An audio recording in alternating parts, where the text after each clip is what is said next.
Joining us now here on In the Circle on D1 Softball, powered by 643. Of course, she's fresh off. She's one of the busiest human beings in ever. Like, she is certainly always involved in softball and a lot of topics to get to. She was an All-American player at Washington. She was also, of course, an Olympian on the Canadian national team, a bronze medalist. Of course, was playing professionally at Athletes Unlimited. We'll talk about that. Coming out, leaving as a champion in there, team champion, has won medals as an individual there. Coach of the Year in the Mountain West, leading Nevada in her first year to 41 wins and a Mountain West regular season title. I speak to Victoria Hayward, joining us here on In the Circle. I know you got more on your resume, but I don't want to keep you long just on the intro. How you doing? Good. Thank you. Thank you. I guess that's the interesting thing. There's so many areas we could start with you. I mean, and I guess we'll just start with what's it like for you now, here as you enter your second year at Nevada, versus a year ago when we spoke and you were still kind of figuring things out at Nevada, and you were honest with us. You were saying, you were thinking about what your playing future would look like and all that. Now that's behind you. You're retired as a player and you're focused here in your second year. How does it feel this fall? Definitely more settling, just having my and my staff's feet on the ground in terms of living here, feeling really confident in the community, knowing what to expect out of our girls. Obviously, like we're always on to the next thing, constantly growing, constantly evolving, but just having familiar faces, great relationships, and just a solid foundation to build off of. So I think that's exciting. And then on a personal level, just being able to continue to pour into what's most important to me, which is my team, my program. So that definitely is a little bit of like a weight off my shoulders in that way. Still having fun on the softball field, hitting lots of fungo, doing a lot of demos, still definitely still in it. But really, really excited to come back and kind of have a foundation set and then just like continue to grow with this program in this university. And yeah, just a lot of momentum coming into this year. So we're just riding that wave. What did you learn about the head coaching position a year ago now that you'll take with you up into this year? Because Mhm. it's one thing when you're an assistant and even an associate head coach, and I know you've had a lot of responsibilities in your previous stops as the associate head coach and an assistant, but once you're Mhm. officially in that chair, as I've heard from many, it's different. Is it Yeah. different? Like, what? Give me what you learned. Yeah, way different. Way more just responsibility. My I think why I am in this position is because I'm an achiever, like through and through. Like I want to achieve things. I want to goal set. I want to get after it. I want to do all those things. And so I think as a head coach, just learning how to appreciate the little steps and have really great perspective. I think you definitely take losses harder as a head coach. It's hard not to take them very personally as you have failed. So still working through like, okay, how do I still find joy if we're not doing things the way that I want to, or if I feel like I'm not being the leader I want to be for my group, or they're not responding in a certain way. So I think my passion and my investment, it's just a lot heavier now that, the buck stops with me. So again, though, the upside of that is like, man, it's so rewarding when things are awesome and the girls are great and they're loving it and the staff is gelling. And so lots of high highs and low lows. And I think just, navigating that as an assistant, as an athlete, and now as a head coach, just that on steroids. So learning how to navigate that and just stay the course, have really great perspective, and not get too caught up in the little things. I think you figured it out pretty well, pretty quick. You did pretty well for Well, yourself there. Uh, Being retired as a player this fall, does it feel strange? Has it hit you yet? Does it feel like a weight is off your shoulders? Because maybe in the past you'd be thinking about coaching, but you're also trying to stay ready to play as a current active athlete. Does it feel different, or how does it feel? yeah, I don't think it's totally hit me yet. It still just feels like this is how it would be normally, in terms of kind of a downtime, off season, just kind of lifting, enjoying movement, enjoying just being home. So I don't think it's completely hit me yet. It'll definitely come in waves. I think just looking to the future, I think, I can just see, oh, the summer is going to be different, or, oh, recruiting in this time is going to be different. I definitely see season probably having more of an impact just on, that balancing act that never really feels totally in balance. So I'm definitely excited for that. Hasn't totally hit me yet, which yeah, I don't know if it even will until I see other people playing without me. But definitely felt like it was the right time. Super happy with my decision and definitely no regrets. So it was definitely the right time, and now I'm excited to just dive into what's next. That'll probably hit you in the summer, and then when people are texting you, you sure you know you don't want to come back? Like, yeah, because Yeah, people aren't already going to got a let it lot of go. They're that. not going to let it. Yeah, already got a lot of that. I'm sure. I'm sure. So what led to that decision? Because you were upfront and honest about that the last time you were on with us here when you had just gotten the Nevada job last off season, and you admitted to me here, like, I'm going to think about it. I don't know. I don't know what you know, because you had just got the head coaching job. It's one thing when you're an assistant, but not a head coach, and I know you take that very seriously and responsibly, and you wanted to think it out, think it out. So take me through that process in deciding, hey, this is the right time for me to hang it up here, and as a player, and I'm going to just focus on being a head coach. Yeah. Just I think part of it was the passion project of Athletes Unlimited, just seeing it through to the next phase. So for me, being a part of the first season of the AUSL model was definitely important, and just continuing to lay the groundwork and just confidently being able to step away from the game itself in that capacity and feel like, okay, no, I helped carry the baton, kind of check done there. So I think that was part of it. I think just, my experience training and being a head coach and just, opportunity cost of time and investment. And, as an assistant, there were times where it was, okay, I'm going to choose myself. I'm going to choose my own training. I'm going to choose this. And I think over the course of my off season, I wasn't really choosing myself anymore. I was choosing, a check-in with one of our players. I was choosing extra work with one of our players. I was choosing, even doing front toss or tossing to our other pros that are on staff hitting. And it just, I felt like the passion was more so for serving others in that way and not as much joy as I had had just of that grind and in that space. And definitely, it was awesome to be back on a team and learn a lot of new things in the AUSL. But I just kind of going through my career feeling like really confident in the goals I had set for myself, what I had been able to achieve, the work ethic I'd been able to put in, selfishly training for the Olympics, really exploring myself as a pro, and just like, man, I'm going to choose coaching. I'm going to choose pouring into other people. And so I think more often than not, I was choosing that. So it was like, okay, I think that, you know, I still enjoy playing. I still enjoy competing. I'm going to find something else to compete in. I don't know what that is. My competitive spirit like needs that something, but I think in terms of like the joy of the grind of, machine work, BP, like I'd much rather watch and support other people do it now. So I think I had that realization and was just like, I'm going to leave no stone unturned. I'm going to get after it this fall and into the spring. And then just really this summer pouring into my teammates, trying to be a great teammate, trying to learn, trying to impact the game, and ultimately just feeling really content with how things ended and the person I was, the player I was, and just feeling really great about where the sport's headed. What'd you think of the team concept year one and the athlete being a part of it? Pretty Mhm. successful. Talon's winning the championship. What'd you think Yeah. now being a part of it there? I mean, it's awesome. The structure's there, the buy-in is there. I think our challenge is to just continue to grow it from the outside support, but also just that feeling of how do we create environment that is different from our college environment. So how do we elevate the scouting? How do we elevate, how the coaches relate to the players, and kind of how do we grow within our model to just really have these women feel like pros, be treated like pros, and just be able to, create an environment where people are still challenged at 32, 33, still growing, still, learning things about the game. You have really great rookie veteran relationships like Brie Ellis, playing with her and being like us just growing together was like one of my most fun takeaways. Just the things you can learn from someone who's fresh out of college and the things I could teach her from someone that's been there, played that, and everything. I think the relationships that we were able to build within the group, just being together for a really long time, were super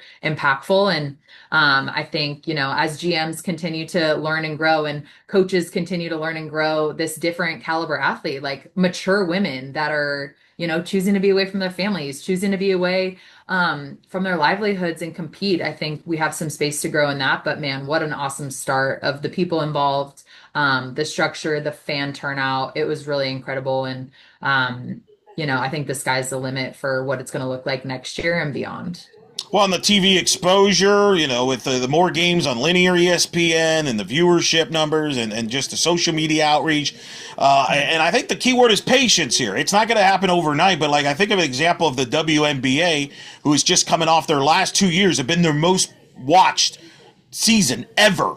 And they're like 30 years in. It takes time. And I think I feel like in a way, AU is ahead of pace compared to where the WNBA was 30 years ago, just because there's more interest in the sport and going in. There's not this apprehension that the WNBA had to deal with 30 years. Is that something that you've all talked about, all these years about patience, that you're not going to be able to skip steps, but it's going to be step by step as this grow, and you take each step as a positive? Yeah, I think less so patience and more so like we have to have active roles as players Sure. and like be active participants in creating it. So I think it's Sure. like, hey, we got to keep posting.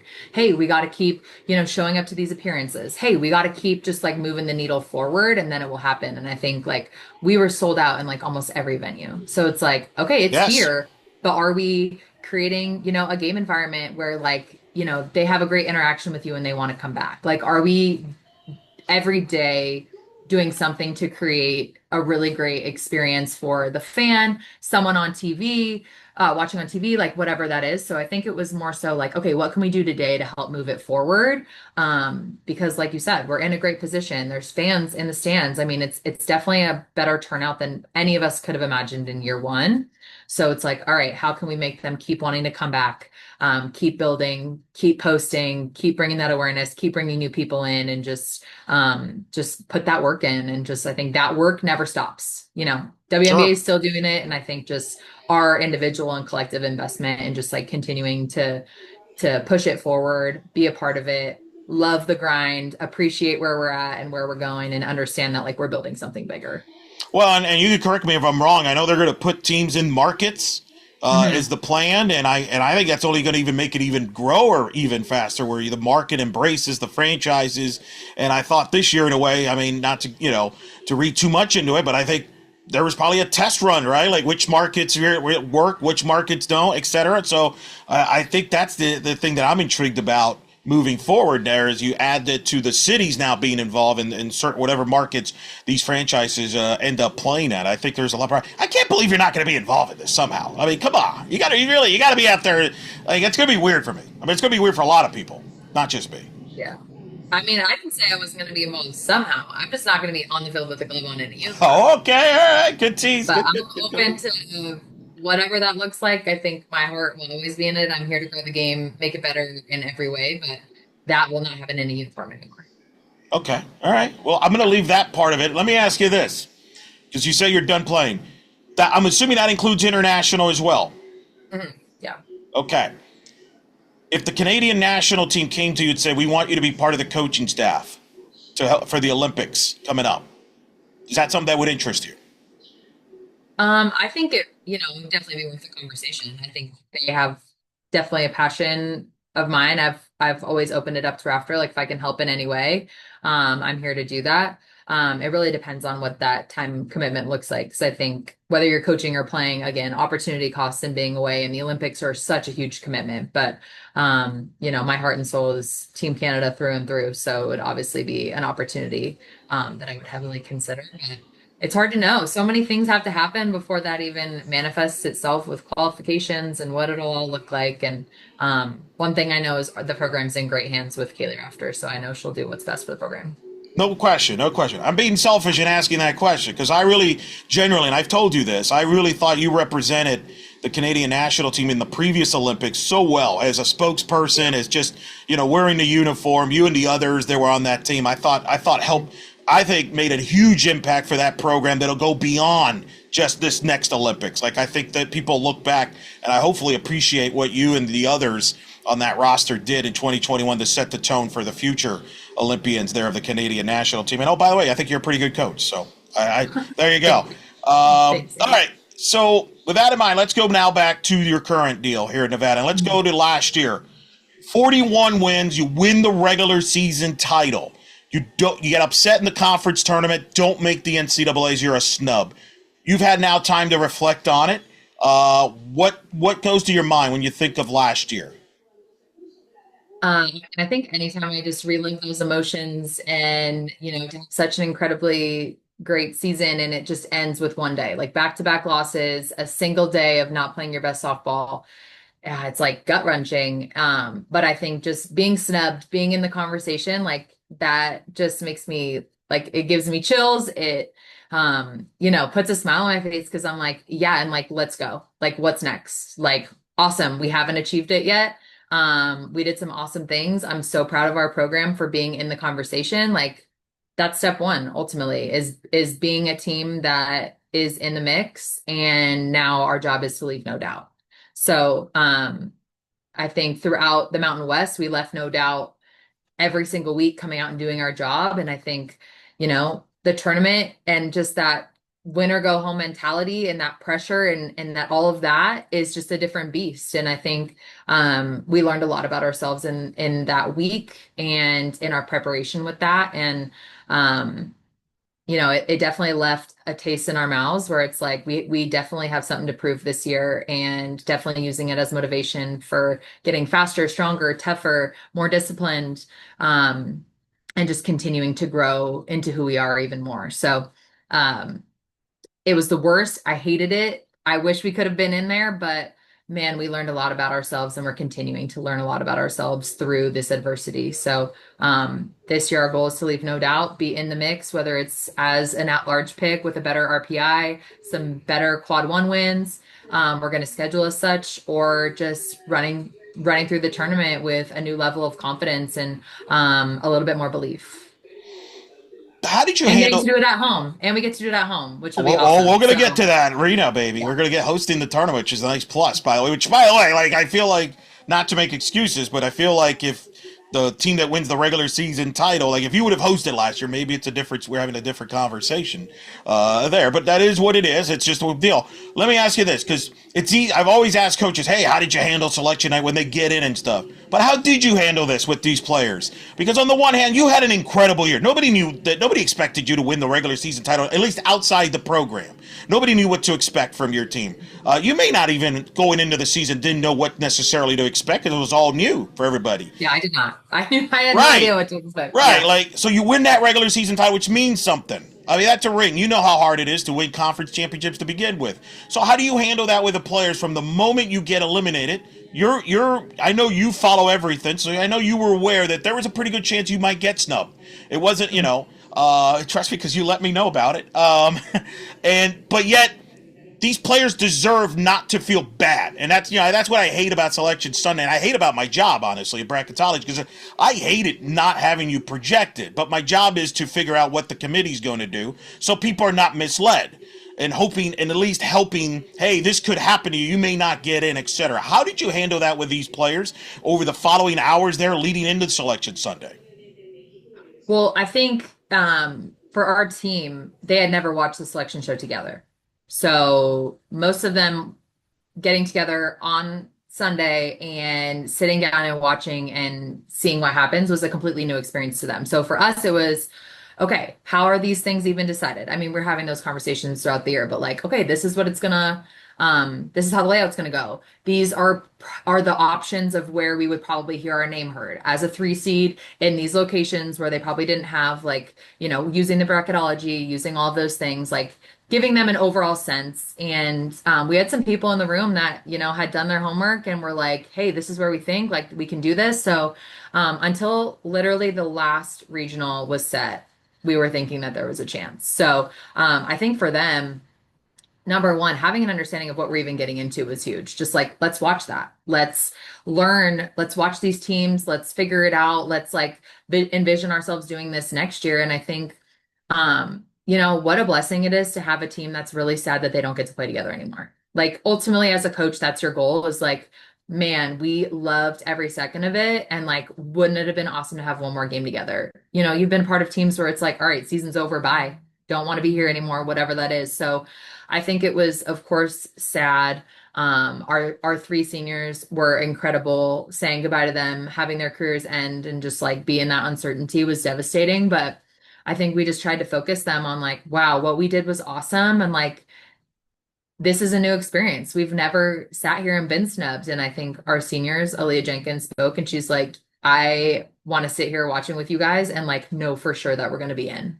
And so just setting the sights on the next season and what we had to do to get there, and being willing to do what it takes to go that extra mile to make sure we leave no doubt. But it was definitely sad, but sad because they cared so much and they loved one another. So ultimately happy, sad. Yeah, it's I knew when you got eliminated because my phone started blowing up. He's like, "Is Victoria? Is they going to be all right? Are they still going to get in?" Like, I'll tell you this: in all my years doing this, I've never gotten so many messages within the sport. Because normally I get messages behind this. I'm giving you a little behind the scenes stuff. Obviously, I do the bracketology, so a lot of people reach out, and it's normally about, "Hey, how's my team looking?" Like, etc. I can honestly tell you, I've never, my decade of doing this, have gotten so many messages that I did that week where people were generally asking about you and your team. They were not their own team, just you. Hey, is she gonna make it? Gonna be all right? Because they thought that highly of you and how the job that you and that team had done. I'm not saying that makes you feel better, but that's got to at least that's got to mean something to you there. That a lot of people out there really wanted you in there and cared about you. And listen, it's an unfair process. It's not perfect. Not to, the committee's got to do their job, but like, they were like, well, they're knocking your schedule straight. A lot of that you inherited. There was nothing you could do about it. Yeah. Yeah. And I mean, and if I knew now what I knew then, would I have scheduled differently? Absolutely. But I also had I took over a team with no pitchers that had put their arm in a circle yet. So yeah, I didn't think that I could go get some quad one wins. And, our team really just gelled together and focused on the things that mattered. But ultimately, I think helping put Nevada softball in a different tier and just the name recognition in terms of the quality of the program, in terms of just what we think this place has to offer. I think we made huge strides in that way. And so to hear that feedback and hear people, caring about our program, rooting for it, seeing it as kind of that underdog and like, oh man, it'd be fun to see them in a regional. Like that's exactly where I want us to be. And I think we're heading in with this momentum and we're excited about it. Trust me, I got expletives tweets or texts back at me when I gave them the answer what I thought was going to happen, and they're like, so I'm telling you, they were passionate about it. So for the returners, have you sensed the chip on the shoulder, motivation, more inspiration because of that? Yeah, I mean, from our exit meetings last year, they were hungry, they were ready to get after it. They're like, "Can we start right now?" And it's like, "No, we have to go home and we have to break and we have to just relax right now." Uh, but I think, yeah, absolutely. Momentum, excited to get after it, understanding where we are, where we want to be, and being really clear on that. So I think our returners were excited, and then going home and now the newcomers and just our group of transfers that we brought in are like right with them in that space. So, yeah, almost like as hungry or hungrier to do it, which is usually not the case. So, the new people we're able to bring into our program are just as hungry, ready to get after it, ready to push the envelope forward, understanding what they signed up for, and just really excited. So, definitely looking forward to seeing this group on the field and just how we continue to grow together because we've got some really special humans in the locker room. Aaliyah Jenkins, special. Mhm. Speaking of special, that's a good term to describe her Mhm. on a lot of levels. Maybe the greatest player in Nevada softball history, greatest hitter in Nevada softball history. It's all on Yeah, the not table. maybe, not Okay. maybe, Yeah. definitely. There you go.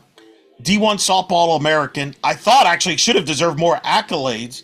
I think I even remember reaching out to you and saying, because I respect your opinion and what you've done as an All American player yourself. You played with All American. I'm like, am I missing something? I feel like she's an All American. You're like, no, she is. And just speak to her impact to your program because you were just in as a first year head coach. Part of the process was to get the players to buy in what you're saying. And she was right in the forefront of that, wasn't she? Yeah, absolutely. When I was offered the job or even just thinking about the job, I literally was like, is that one girl still on the team? Like just having competed against her when at San Diego State, for her freshman and sophomore year, she was the Mountain West freshman of the year. She's freaking talented. And just like, I knew she had energy, she had passion, she had ability. And the answer was yes, she was still on the team. And the very first day meeting the team, I remember walking in and just doing this surprise. Stephanie Remp, our athletics director, introduced me and walked in. And I just remember seeing Aaliyah's face and how excited she was that our staff was coming. And I was like, it's all going to be okay. Aaliyah's in. Let's go. Um, and so just helping her just mature as a softball player And I mean, she was already talented, but it was with her just fine-tuning her approach, fine-tuning her mental game, fine-tuning um, her abilities behind the plate, and just, really having some high-level development and seeing her absolutely thrive. I think her average increased by 100 points. Her OPS ended up as like 1.4, like 30 stolen bases. Like she was really doing it all. If we needed a hit, she got it done. Just a really special player. And we're now having her stay on. So she's actually staying on as our player development. And so Ooh. yeah, we couldn't let her sneak away. She loves Nevada. She's so loyal. I'm super proud of her leadership, the woman she is, the teacher she is, just everything that she's doing, and her having her stay and just finding a way to have her involved with our program and continue to just be Nevada through and through, doing the right things, being a really hard worker, and just leading this group of women has been awesome. So super excited to have her stay on. She's already making an incredible impact, and she's going to be a great coach one day, and hopefully we can keep her around for as long as possible. That's awesome to hear. I didn't know that part. That's great. I enjoyed when I got a chance to talk to her last year, where you got while y'all were in an airport of all places in Boise. Yeah. But she was so funny and well spoken, and she has the I could tell right away she has the intangibles, and you're not going to replace that. Nobody replaces players like that. However, that does create opportunity. So. What does that mean for your offense, especially the power side? Because she was such an explosive power hitter. Yeah. What does that mean for your offense from a power standpoint? What are the pieces that might be able to offset some of that you lose in Jenkins? Yeah. Um, Yeah, hard to replace, but I think just as the core of our group is maturing offensively, I think of Hannah DeGenova, Haley Engelbrecht, Maya Larson as just a trio of people who didn't have a lot of experience coming in, had huge impact on our team last year, and just them being a year older, a year stronger, being senior leaders, being just the rock of our offense. The three of them are going to be a huge impact. And then freshman Katie Wetterland, she'll be a corner for us, likely at third base, and she's just a stud. So she's hitting the ball hard. She's dynamic. She's young, but she's like definitely a mature hitter, and she's having a lot of fun so far. So I don't know if we've ever last year, I mean, we didn't really live and die by the home run. We are a pretty dynamic offense with, doubles and things like that. So, trying to just continue to be that identity. But I would say Katie's going to be a big spot in there. And then we just have a lot of gap to gap power and just trying to create versatile hitters, putting pressure on the defense. Maddie Clark's going to be a big part of that. Sage Alfaro. We have a ton of senior hitters. So I think that maturity and that experience, I think will definitely play an important role as we head forward. Right? I think you have Haley, right? Like you got a good core of the offense there for the most part. Who has stood out to you so far? Wow, who has stood out? I think, everyone's just getting better. And I think that's the exciting part is um no one's standing out because we continue to compete with one another. And I think it's like who stands out that day. Like I mentioned, Katie Wetterland, our freshmen are, coming in and not acting like freshmen. Anna Brackus, Gianna Serrano, Katie Wetterland, Zaria G, like just coming in, having mature at bats, competing. Um, and yeah, just really excited about the options that we have. I feel very confident that we could put any nine people out there and compete at a really high level. So I think that versatility, that interchangeability has been really exciting to work with, and just the higher level of competition within practice on a daily basis is just every spot is open, and they're taking that challenge on in a really great way, and um yeah, it's going to be fun to watch it play out. So you've got some youth, but yet experience mixed in. Is that a valid way to describe it? Yeah. Yeah, we've got five freshmen, and then our team, we got like eight seniors, nine seniors. So, Wow. yeah. Wow. Who's your captains? Do you have captains? Do you have leaders? How do you handle that part of the equation? We're working through that right now. So, returning from last season, Maddie Clark was one of our captains last year, with a couple of seniors that graduated. So, she's still just kind of doing her thing as a leader. We don't have to find leadership roles right now. We're letting those play out, but really just encouraging everyone to lead themselves and pour into one another. So, trying to eliminate the, oh, you're a freshman, so you can't lead. Oh, you're a senior, so you're automatically given this role. And just really, can you do the right things? Can you be a great teammate? Can you encourage? Um, and can we just all have different moments at different times? So just really open slate and just allowing for different people to lead at different times and just developing that throughout the fall and likely have something ironed down as we head into season. How do you feel about your defense and kind of what you might project plays where, who might play where on the defensive side? I think still a lot is open. I mean, we've got great competition. We have some injuries right now, so you just never know how those are going to play out. Um, we've got a trio of catchers that are all making waves. Um, I honestly don't know if I could tell you. I mean, Haley Engelbrecht held it down at shortstop. I think she played almost every game for us at shortstop. So we have also a freshman shortstop that's doing some great things too. So um, I think we're really not going to know until January, mid-January, kind of like what is flowing best, but really liking just the interchangeability of our group. Our outfield is fast. I mean, Bailey Clark, I'd put her up against anybody for her ability to make crazy catches and just like cover ground in the outfield. So she's holding it down in center field for us, but really just continuing to move everybody everywhere. And same thing with our pitching staff. Just, any given nine this day, and let's go get after it. And we've been able to do that in our fall game so far. The catcher position, it's unique there. Do you see it being a committee approach? As I know it's a competition. That's a question you're going to get asked between now and February. Yeah. How do you feel about your catchers coming in? Yeah.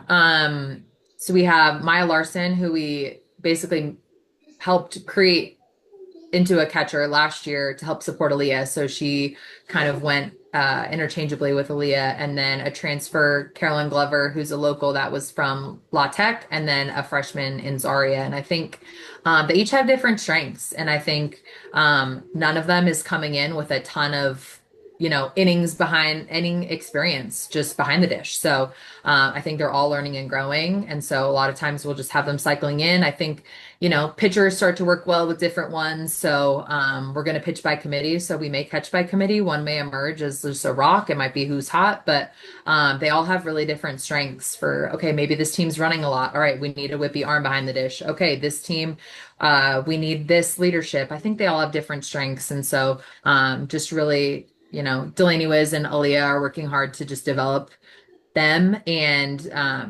they're hungry for it, and it's been really fun just seeing their development in just like 1 month so far.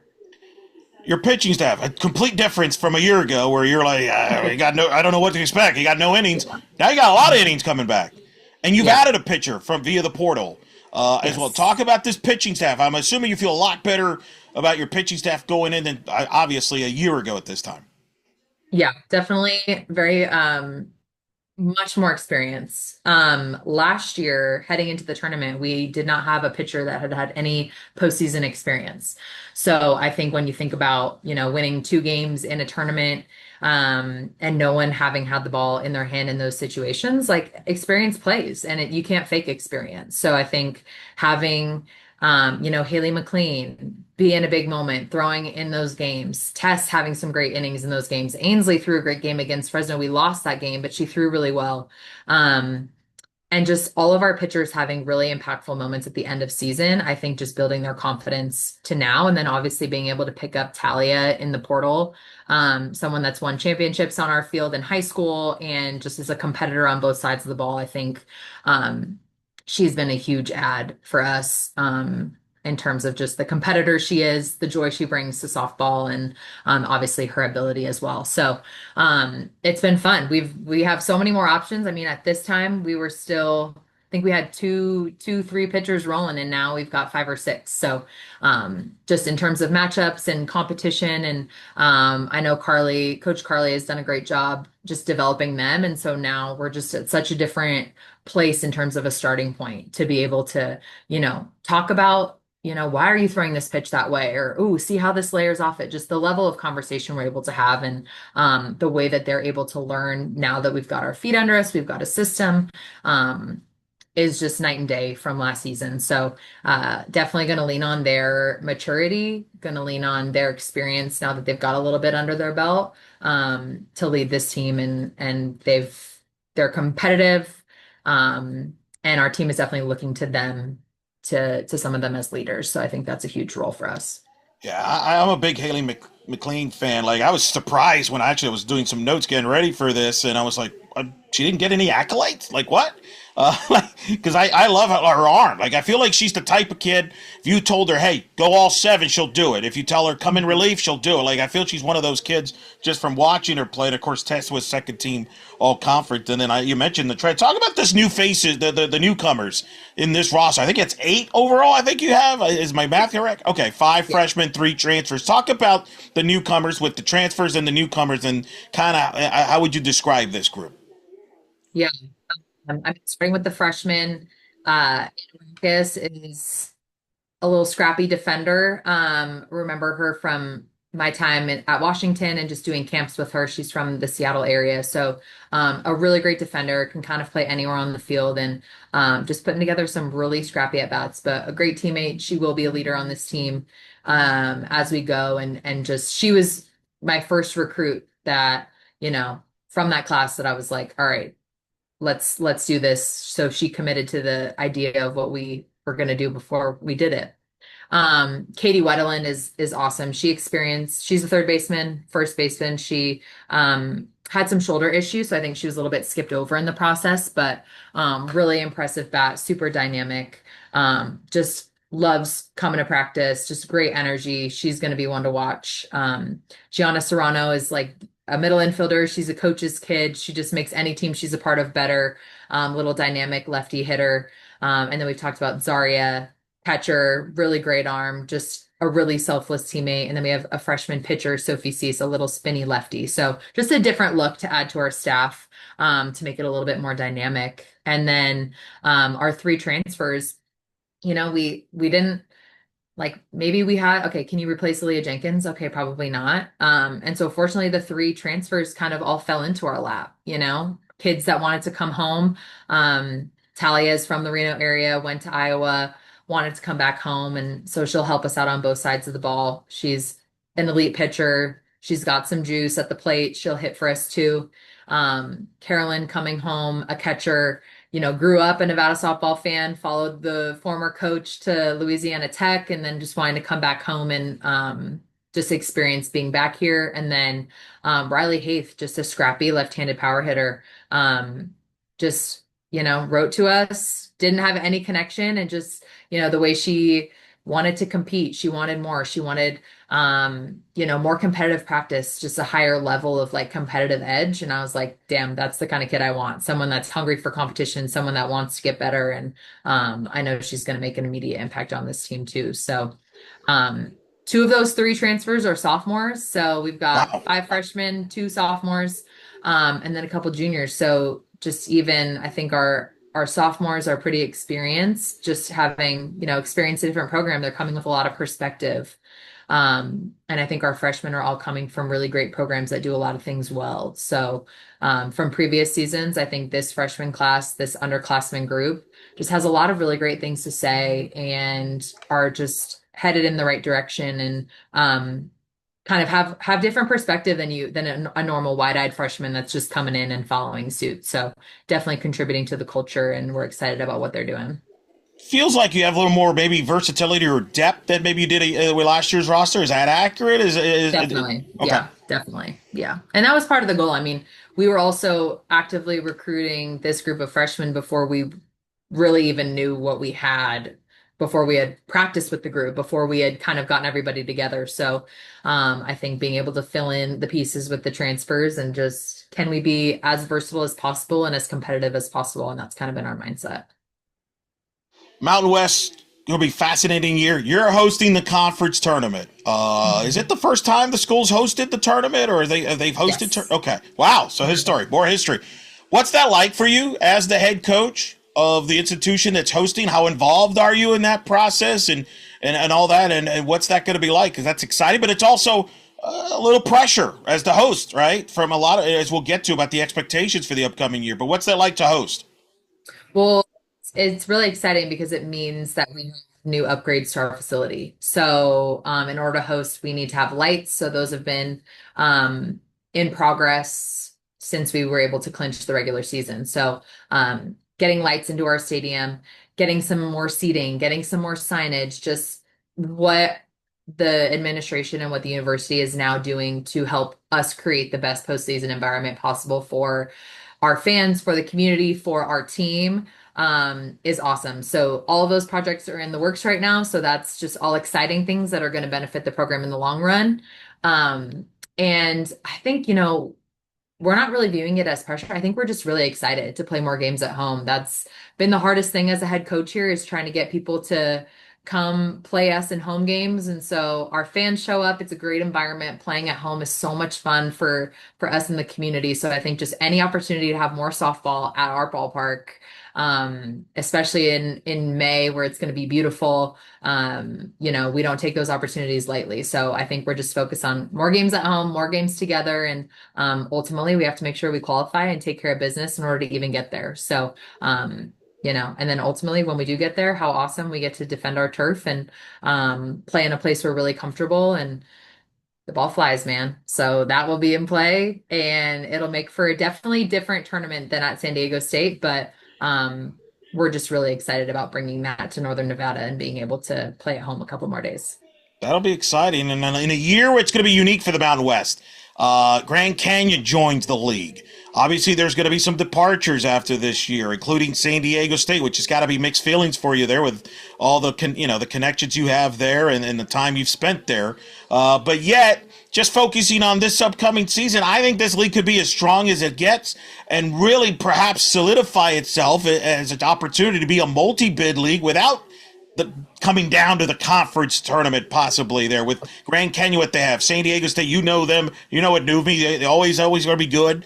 And there's some other teams there that some people think. You got Charlotte Morgan in the league, as she's kind of in your role where a year ago, where she's the first year not a first year head coach, but if the first year coach in the Mountain West Conference, and things like that. What are your thoughts on the league? I mean, I totally agree. I think it's stronger than it's ever been. And I think we're in just a really great spot to, it's great. You're coming in, you're inviting a new team. That's GCU is going to just bring, their facilities are incredible. Their program is elite. They're bringing a really high level of competition and just exposing us to an entirely new market. So we're definitely excited about the addition of them. And it's kind of the end of an era. I mean, it's going to be weird not playing these teams consistently. So I think it's top of mind. I think, I'm always going to find a way to play at San Diego State. Coach Newby and I will always find a way to play one another. We love competing against each other. So I think a lot of those bonds and those kinds of relationships with those programs will stay beyond, the conference alignment. But I think, man, it's competitive. I hope it's a two bid league. I think it can be. And I think, it makes the excitement of a tournament and just those final days of a season like that much more exciting. And definitely looking forward to seeing how each of, Boise's reloaded, everyone's going to be in the mix. And I know all of these coaches are doing their best to elevate the conference in general and just continue to move the needle forward. So I think I'm excited for what things look like at the end of this year. So finished as a top six league last year, very quietly, top six. So now, and I think on paper it might even be better, deeper this year than it was, say, a year ago at this time. With obviously the addition of Grand Canyon being a part of that, but other factors to play into that. How has this kind of unique situation with the conference, with the comings and the goings and everything like that, how does that impact it, if at all, your non-conference schedule, not just this year but beyond? Yeah, honestly, not really. We want to be challenged in the pre-conference. We want to, you know, push ourselves, challenge ourselves, see what we're capable of. So even as we move forward into the next, our mission doesn't really change. Travel might be different. There might be new midweek opportunities just with some of the driving. Obviously, being able to drive to UC Davis is great. Just having a little bit of a different path as normal, but really our mission stays the same. Our goal is to be able to win the conference, leave no doubt, win the conference tournament, get the automatic bid, and then do the best we can to secure an at-large bid through our pre-conference schedule. So nothing really changes in our perspective. And I think, the minute you start to plan ahead and get too far ahead of yourselves, something else is going to change. I mean, who would have thought we would have GCU here a year ago? So really just trying to stay in the moment, focus on what's ahead of us, and just take it, one series at a time, one season at a time, and just try to be the best versions of ourselves. Something tells me your younger players will adjust quite just fine if you have to go to Hawaii when they join the league here in the Yeah, future. darn it. You think they'll be okay? It's like, I mean, yeah, yeah, just I think they'll be kidding. all right. You may Yeah. have to talk them into it. I don't know. Yeah. Yeah. Yeah. Instead of going to Colorado in March, we get to go to Hawaii in April. What do you guys think? They'll be like, oh, I love it. Yeah. Yeah, I think I signed me up, coach. Okay, whatever you say, coach. Yeah. I love Yeah. it. How do you talk to your team? Because what's going to be interesting about this year, you kind of snuck up on some people last year, perhaps, right? In their schedules. Now you're kind of everybody knows you a little bit now. Now and in the conference, you're going to have a target as being the defending regular season champs, as being the host. Is that something you talk to your players about? How do you handle that now that there are the expectations that I know you've had internally, but now there's going to be even more expectations across the board, and opponents will be circling you when they you see you on the schedule. Yeah. I think in terms of, preseason and just other people, we haven't necessarily talked about it. Just we are really trying to use the preseason as just opportunities to grow, evaluate where we are. How can we just continue to get better and develop through that month of, February, March to be ultimately where we need to be when we come to conference time. But I think that the best thing that could have happened to us last year was being snubbed. I mean, just not getting it all, not having every box checked and, having that internal feeling of snubbed, and that internal drive to just know we aren't where we want to be yet. So, I think that, target on the back and all of that stuff kind of comes secondary to like, man, we want to make sure that we're in control of our destiny. We're in control of where we want to be, and we know the areas that we need to grow. So, we expect them to bring their best. We expect them to do all of that all the time. And I think just really trying to frame, we're trying to get better so that we can get better, not because all of a sudden other people are going to treat us a different way. So, we're on our own path as a group, just trying to get better than we were yesterday, and just really trying to focus on playing Wolfpack softball, just playing the game at a really high level, competing hard, playing with really great energy, being a fun team to watch, getting more people that are going to, text you, why the heck are they snubbed or whatever, like getting more people to fall in love with our program. And I think when we do those things and we focus on that, man, this team is in a really great spot and we can have fun doing it, and like good things will happen. But really just trying to keep the focus on us and our growth, our progress, and the team that we want to be for this year, and just like the future. Like we're building the future of this program and how other people perceive us and how we are in the space. So that's definitely a challenge, but I think our team is having fun with it and creating their own identity.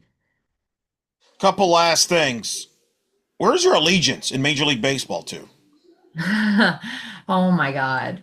I've lived in so many cities. And Yes. then now the Mariner, it's like, I'm just so happy for the different communities of baseball. I see like all my Seattle people are so excited for the Mariners, and then all my Yeah. Toronto people are so excited for the Blue Jays. And then my household, my roommate's obsessed with the Dodgers. So I end up watching every Dodgers game in the whole season. So I'm loving all those guys. And then I see Blake Snell with a Washington hat on. So I have to love Blake Snell, but I like everybody but the Brewers right now. So my What a way to allegiance dodge the is, question. Oh my God. You're not going to I don't answer have, the. I love watching postseason baseball in general. I love their level of fieriness, and just, I've definitely fallen in love with some of the players, but don't ask me next week. I'm scared for who I'm going to root for next week. Oh, wow. Because this has been fast. Like Lori's going to Mariner games. Her brother played for the Blue Jays. So I'm like, but I think she's rooting for the Mariners though. Like there's a Yeah. lot of divided stuff going on here. Coach Bear's a There's just Dodger so fan. What's going on I here? know. I know. I do really love the Dodgers though. I've watched a lot of their games, but it's just, you can't help but love the history being made, the excitement, the Yeah. underdog, like, Well, that's why I was it's so curious. You fun. played in Washington, so I figure you have some ties to the I went to a Mariners. ton of Mariners games, and then I grew up in Toronto. I went to Blue Jays Wait, games. Yeah. I feel like you should be like you should have. I mean, obviously you're busy, but otherwise you should be at this Yeah. game. It's like somebody should buy you a ticket and a plane and go to Yeah. the. Right. Somebody should. Okay, Somebody that's watching this podcast should put it out there. we just did right there. Making a call. I'll There tweet we it go. out. We're going to make it happen. Because like you do, like it's just wild. And then you even went to some Padre games when you were during your time, right? San Diego I State. just love watching baseball. Yeah, I love watching baseball. Yeah, grew up, also went to a lot of Giants games living in Mountain View, California. Oh So, man, I love that. yeah, that's the only question you're going to answer, or you're going to ask me that I just genuinely don't have an answer to. Which is what the baseball Yeah. fan team. Yeah, that and then also like who my starting nine is right now because I don't know. Well, But what yeah, what great problems to have. Yeah. fair. Do you have a favorite baseball player at least? Can I get you that to bite on that? Yeah, I mean everyone I love watching Shohei Ohtani. My sleeper pick though, I do love Teoscar Hernandez. I love watching him. Really? Like that, huh? Yeah. Wow. Yeah. He's just fun. He plays the game with so much joy and he's just a great teammate, front of the dugout guy. Just love the little things like that. Throwing seeds at his friends when they hit bombs. There was somebody that told me that you give me a non-answer, and they were right. I'm gonna have to apologize. I'm like, no, she'll give me an answer. That's good though. I understand. I understand. I was curious though, because I was curious because yes, I was wondering what legions there, but Yeah. yeah, But I will be watching all the games. of I'm course, watching all that's the easy. games. Yeah, that's We're easy. making But like, we're so making wait, like softball moment. We're like teaching the game through those games. We'll bring home clips from either like base running things and we'll watch them at practice the next day, use them as learning moments. So like we are watching and getting after every pitch. so like, are you stressed out when you watch these games? Are you cool, chill, like, whatever happens, like, what's your emotions like? Yeah, I just love good baseball and I hate bad baseball. Wow. Yeah. No wonder we didn't get to go to any games in the state of Florida when you were down here. That's good. Hey, I'm a Marlins fan. I'm allowed to make fun Yeah. of my own Yeah. team. All right. All right. I even like the Rays too. The Rays have had a couple tough years. All right. Well, one of your teams you're going to like is probably going to win a World Series. By the time this airs, it'll be at a World Series time. I know you're hoping to Yes. get more championships moving forward in 2026 at Nevada. So that was be my last question. That's the segue. That's why we do in the media. What are some things you're looking for to finding out about this group that you think is going to be very pivotal in determining how successful you are in 2026? Mhm. I'm excited to just see how our leadership emerges and how we handle, that fine balance of yes, we did it last year, but this is a new year. So all of that means not like we're 0-0. So I'm excited to how we can navigate, taking the confidence, but still working really hard and having that chip on our shoulder. So I'm excited to see what that looks like as we take the field and compete, especially when we take on some really challenging preseason games and just continue to craft our identity. And definitely excited to see what personalities emerge in leadership roles and how they can just continue to grow as humans and be challenged every day. There's just new things every day. We just keep learning and growing. So excited to see how that pans out. That is Nevada head coach Victoria Hayward, now retired player. Leave her alone. Don't add her. She's happy, even though people like me are selfish and like want her to keep playing. But that's okay. I'm just happy she's smiling and happy there. Olympian, All-American Victoria Hayward joining us always on In the Circle. Hey, listen, I always enjoy. It's always one of my favorite pods to catch up with you because I know you're extremely busy, and that's an understatement. But you always take the time to talk to us. And I always appreciate that and don't take that for granted. So good luck this year. We'll be in touch. And thanks for always taking the time and talking to us here on In the Circle. Yeah, of course. Thank you for being a listener and just thanks for going to sport and caring the way you do.